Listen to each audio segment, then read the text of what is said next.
گوتم بدھ کے بقول کل جو کچھ ہے یعنی ہمارا مستقبل جو کچھ ہے وہ ہماری آج کی سوچ کے اوپر منحصر ہے. یا اس کی مثال ایسے بھی دی جا سکتی ہے کہ جیسے ایک بیج نظر نہیں آتا نا، زمین کے اندر چلا جاتا ہے، تو لہٰذا بیج اپنے ہونے کا پتہ اپنے شجر سے، اپنے پتوں سے اور اپنے پھلوں سے دیتا ہے. کبھی ایسا نہیں ہوتا کہ آپ کسی سیب کے پیڑ کو دیکھ کر یہ بات کسی سے کہیں کہ جناب اس کی جڑوں میں یا اس کی زمین کے اندر میں نے امرود کا بیج ڈالا تھا. ہم عموماً کہتے بھی ہیں جیسا بیج ویسا پیڑ، یا جو از جو گندم از گندم. اکثر و بیشتر ہم انتظار کرتے ہیں معجزات کے کہ کوئی معجزہ ہو اور میری زندگی اور میرا مستقبل اچھا ہو جائے.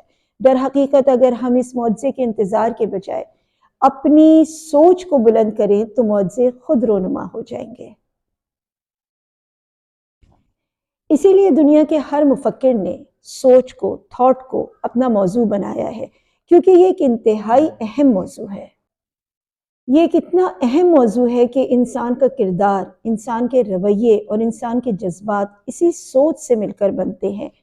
جیسے کسی محفل میں آپ بیٹھے ہیں اور آپ کسی شخص کے ساتھ اچھا نہیں فیل کر رہے یا آپ کے ذہن میں اس کا ایک اچھا امیج نہیں ہے، تو کیا ہوگا یہ کہ آپ کا رویہ بھی اس کے ساتھ برا ہوگا.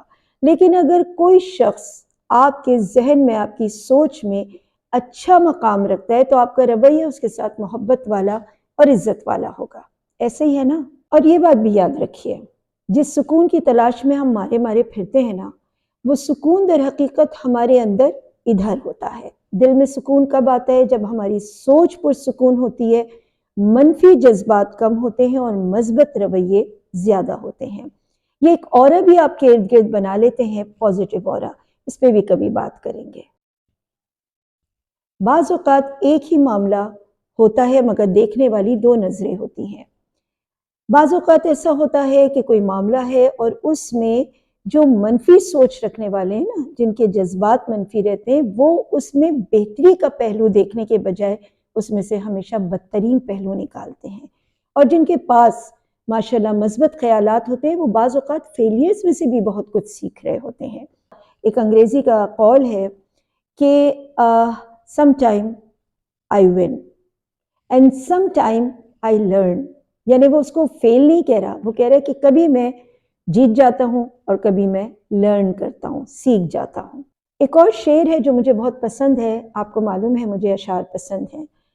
نہ خزاں میں ہے کوئی تیرگی، نہ بہار میں کوئی روشنی، یہ نظر نظر کے چراغ ہیں، کہیں جل گئے کہیں بجھ گئے. گویا باہر جو کچھ ہے وہ اصل میں وہی ہے جو میرے اندر ہے. اگر میرے اندر تیرگی ہے، اندھیرے ہیں، تو مجھے باہر کا حسین موسم بھی برا لگے گا. اور اگر میں اندر سے خوش ہوں تو باہر کی خزاں میں بھی نا میں رنگ تلاش کر لوں گی. اچھی سوچ ہر مشکل وقت میں ہمیں بہت حوصلہ دیتی ہے اور اس مشکل وقت سے بھی اپنے لیے کچھ نہ کچھ سیکھنے کا نکال لیتی ہے. ہر ناکامی ایک کامیابی کے راستے کا پتہ دے دیتی ہے. مثبت سوچ رکھنے والے بڑے کرامات والے لوگ ہوتے ہیں. آپ یوں سمجھیے کہ یہ لوگ ہمیشہ حل پہ نظر رکھتے ہیں. یہ مسئلہ آ گیا ہے، اس کو حل کیسے کرنا ہے. جبکہ منفی سوچ رکھنے والے کبھی حل کی طرف نہیں جاتے، وہ اسی چیز کو لے کر جیسے لکیر پیٹتے رہتے ہیں. یہ مسئلہ ہو گیا، یہ مسئلہ ہو گیا. وہ کبھی یہ نہیں سوچتے اس مسئلے کا حل بھی تو کچھ ہوگا.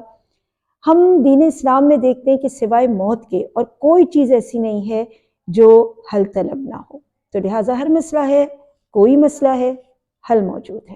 منفی سوچ رکھنے والے جب ہر وقت مسائل کے بارے میں سوچتے رہتے ہیں تو اسے حل تو نہیں کر پاتے، لیکن ہر وقت مسائل کی طرف سوچتے رہنا ان کی انرجی کو ضرور ڈرین کر دیتا ہے اور وہ کوئی اچھا کام کرنے کے قابل نہیں رہتے. گویا چیزوں کو دیکھنے کا انداز ہی جدا ہوتا ہے. جو مثبت سوچ والے ہیں وہ ہر تنقید کو اپنے لیے اصلاح کا باعث سمجھتے ہیں اور سمجھتے ہیں کہ یہ تنقید میرے سامنے آئی ہے، مجھے اس تنقید میں سے اب اپنے لیے کوئی اصلاح کا پہلو نکالنا ہے، یعنی اس کے اندر سے کوئی بہتری نکالنی ہے. اب سوال یہ پیدا ہوتا ہے اتنے لمبے لیکچر کے بعد کہ سوچ کو اعلیٰ کیسے بنایا جائے. اس کے بارے میں بھی ہم چند پوائنٹس دیکھتے ہیں. نمبر 1، سوچ کو بہتر کیسے کیا جا سکتا ہے. یقیناً یہ تمام کام کچھ پریکٹس سے، کچھ نیا سیکھنے سے سمجھ آنے لگتے ہیں۔ ہر کوئی پیدائشی طور پر بہتر نہیں ہوتا، وہ اپنی کردار سازی کرتا ہے، بہتر ہونے کی کوشش کرتا ہے۔ تو سب سے پہلے یہ دیکھنا ہے کہ یہ سوچ بنتی کیسے ہے۔ دیکھیے، یہ سوچ پیدائش سے پہلے سے بنتی ہے۔ ایک اچھی سوچ رکھنے والی ماں ایک اچھی سوچ رکھنے والے بچے کو ہی جنم دیتی ہے۔ اگر ماں اپنی سوچ میں بہت نیگیٹو رہی ہوگی تو آپ یقین کریں آنے والا بچہ اس دنیا میں اپنے ساتھ بہت سارے نیگیٹو چارجز لے کر پیدا ہوگا۔ جب بچہ اس دنیا میں آتا ہے تو کچھ تو پیچھے سے لے کر آتا ہے اور کچھ سمجھیے ایک صاف سلیٹ کی طرح آتا ہے، ایک صاف سلیٹ ہوتا ہے اس کا ذہن۔ اب اپنے ارد گرد ہونے والی تمام آوازوں کو تو وہ سن ہی رہا ہوتا ہے، رویوں کو بھی دیکھ رہا ہوتا ہے، اور ساتھ ہی مزاج بھی دیکھ رہا ہوتا ہے، ماحول بھی دیکھ رہا ہوتا ہے، اور اس سلیٹ پہ وہ چیزیں نقش ہوتی چلی جاتی ہیں۔ ڈی این اے پرنٹ تو اس کا پہلے ہی تیار ہوتا ہے اپنی ماں کی سوچ کی وجہ سے۔ اچھا، یہ بھی ہے کہ جب ہم اپنے دین کا مطالعہ کرتے ہیں تو ہم دیکھتے ہیں کہ نبی کریم صلی اللہ علیہ وسلم نے فرمایا کہ 4 وجوہات کی بنا پہ شادی کرو۔ ایک عورت کو 4 وجوہات کی بنا پہ پسند کیا جاتا ہے۔ نمبر 1 وہ خوبصورت ہے، نمبر 2 وہ مالدار ہے، نمبر 3 وہ صاحب حیثیت ہے، اور نمبر 4 یہ کہ وہ تقوی والی ہے۔ تو تم دین کو پہلے دیکھو، کیونکہ یہ دین آپ کا سوچ ہے، آپ کی آئیڈیالوجی ہے۔ جب یہ پرفیکٹ ہوتی ہے تو آپ کا وجود اور آپ کا کردار بھی بہتر ہوتا ہے۔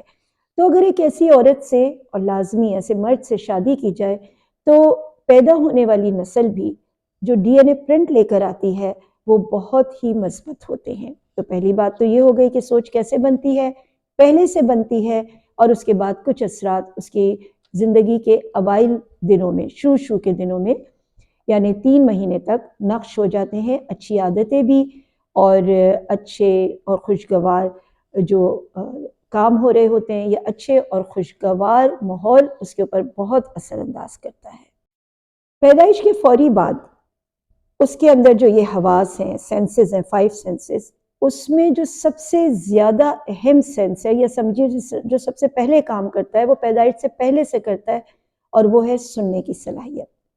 تو اسی لیے جس وقت بچہ ابھی اس دنیا میں نہیں آیا ہوتا، آپ اچھی دعائیں اور اچھے اذکار اور اچھی باتیں کریں تو اس کا بچے کے اوپر بہت ہی مثبت اثر پڑتا ہے۔ اس کے بعد یعنی اس دنیا میں آنے کے بعد مستقلاً جو چیز اس کے ساتھ ہوتی ہے وہ صلاحیت یہی ہوتی ہے، ہیئرنگ پاور۔ ابھی اس کی آنکھیں بھی بلر ہوتی ہیں، ابھی وہ چھو نہیں سکتا، محسوس نہیں کر سکتا، سونگھ نہیں سکتا، جو 5 حواس ہیں، لیکن سن بہت اچھا سکتا ہے۔ یہی وہ وقت ہوتا ہے جب آپ اس کو انسٹرکشن دے سکتے ہیں، اچھی باتوں کی بات بتا سکتے ہیں، اس کے پاس اذکار لگا سکتے ہیں، قرآن کی تعلیمات اسے دے سکتے ہیں۔ سوچ بننے کی یہ پہلی سیڑھی ہے، یہ پہلا وقت ہے۔